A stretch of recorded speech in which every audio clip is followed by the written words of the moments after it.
నాగబాబు గారు ఎమ్మెల్సీగా ఎన్నికైన తర్వాత సంవత్సరం అయింది కదా. మంత్రి పదవి సంగతి పక్కన పెడితే కాస్త మండలిలో మాట్లాడే నైజం అలవాటు పడుతుంది అనుకుంటూ కొన్ని ప్రశ్నలకి సమాధానాలు అడుగుతూ ఆయన హోంమంత్రి అనిత గారి చేతిలో చివాట్లు, అంటే డైరెక్ట్గా కాదు కానీ ఇండైరెక్ట్గా, ఈ జ్ఞానం కాస్త పెంచుకోండి మహాప్రభో అన్నట్లుగా సమాధానాలు రావడం జరిగింది.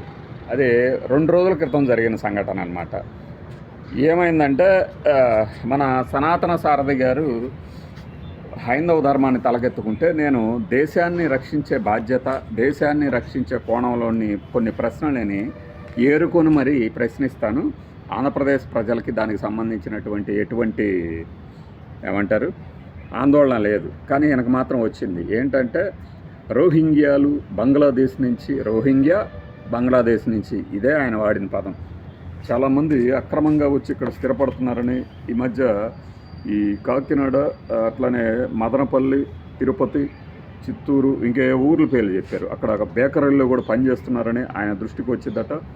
కేంద్ర హోంశాఖ లేదంటే నీఘా వర్గాల్లాగా, ఈయనకు నీఘా వర్గాలు చెవిలో చెప్తాయి కాబట్టి, ఆంధ్రప్రదేశ్లో పోలీస్ శాఖ విఫలమైందట. కాస్త విఫలమైందని తెలుస్తోంది. ఈ డేటా చూసినా కూడా చాలామంది అక్రమంగా వచ్చి ఇక్కడ, అలానే ఒక వ్యక్తి ఏమో ఒక పెద్ద ఆయుధాలతో దొరికాడట. ఎక్కడ?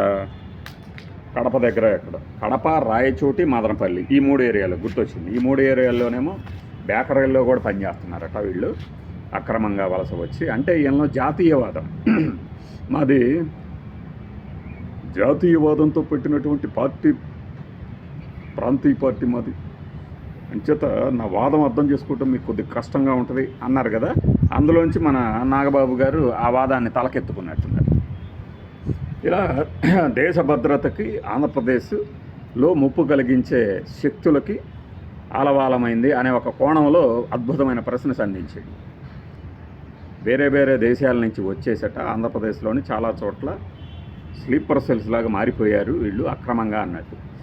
దానికి హోంమంత్రి అనిత గారు చెప్పిన సమాధానం ఏంటంటే, మనం జనరల్గా చూస్తుంటాం కొన్ని ట్రోలింగ్ వీడియోల్లో, పక్కకెళ్ళి ఆడుకోపో అన్నట్లు. అట్లాంటి సమాధానం ఒకటి.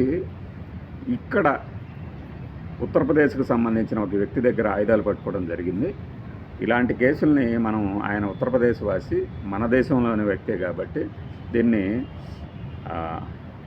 ఏమంటారు, ఇతర దేశస్తుల నుంచి వచ్చే ఆ పదం అక్రమ వలసదారులు అనమను, అక్రమ ఆయుధాలతో రవాణా చేశాడు అని మాత్రం వాడతాం అన్నట్టు జవాబు చెప్పారు.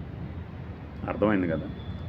అక్రమ వలసదారులకి, ఏది దేశాంతరం వచ్చిన వాళ్ళకి వీళ్ళకి తేడానే లేదా అని ఆవిడ చెప్పకనే చెప్పింది. మరి ఆ సమయంలో ఆయన ముఖ చిత్రం ఎలా ఉండిందో కానీ, దాని తర్వాత రాష్ట్రం మొత్తంలో కూడా నమోదైన కేసుల్లో ఇప్పటికప్పుడు కేసులు యాక్టివ్గా ఎందుకు పెడతారు అంటే, ఇప్పుడు 3000 కేసులు, 4000 కేసులు మొత్తం ఆయన ఎంత చెప్పాడంటే, దేశంలోనే మొత్తం ఇన్ని కేసులు నమోదైతే ఒక 4000, 5000, అందులో 3000, 4000 ఆంధ్రప్రదేశ్లోనే ఉన్నట్టు చెప్పాడు. అక్రమంగా ఇతర దేశస్తులు కుట్రపూరితంగా ఉంటున్న కేసుల్ని ఉటంకించి.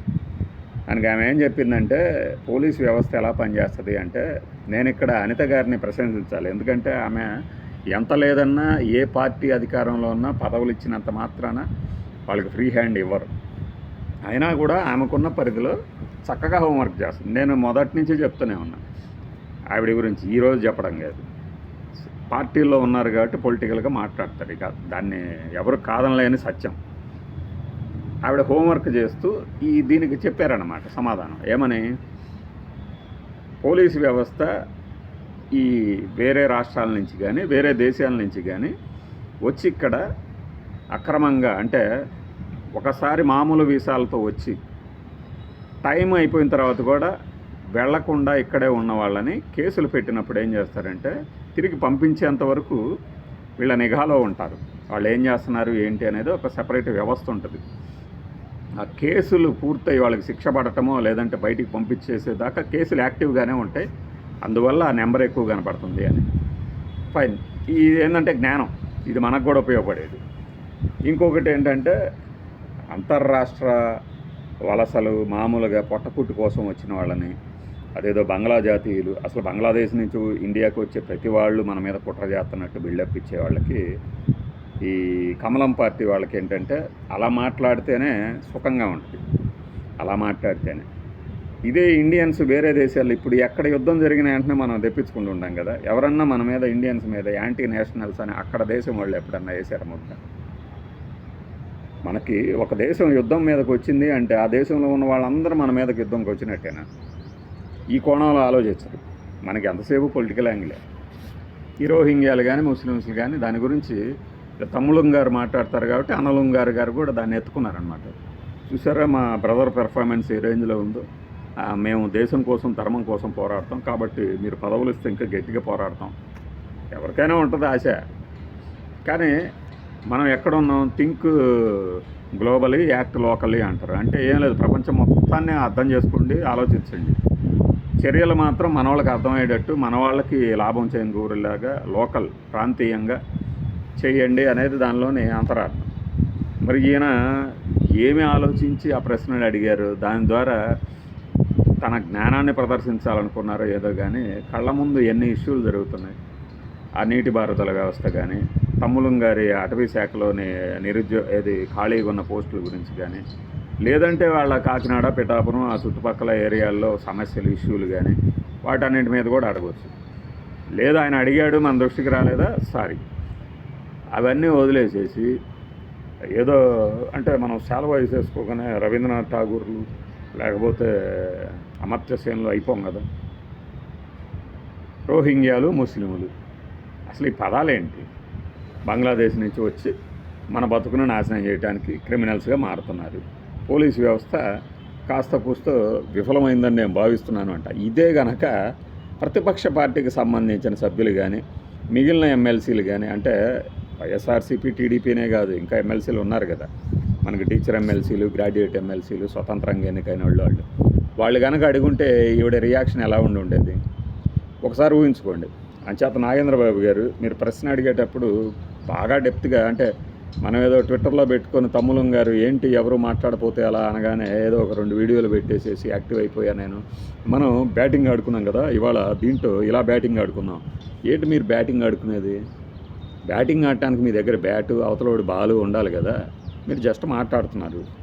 మన వాళ్ళు ఏదో ఊరక అత్యుత్సాహంతో రోస్టింగు, బ్యాటింగు, బౌలింగు ఈ పదాలు వాడుతుంటారు. కానీ పైగా మీకు 60 ఏళ్ళు దాటినట్టున్నాయి.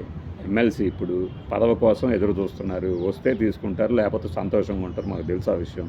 కాబట్టి మిమ్మల్ని చంద్రబాబు నాయుడు గారు ఎక్కువ సంతోష పెట్టాలనుకున్నారేమో అని మా అనుమానం.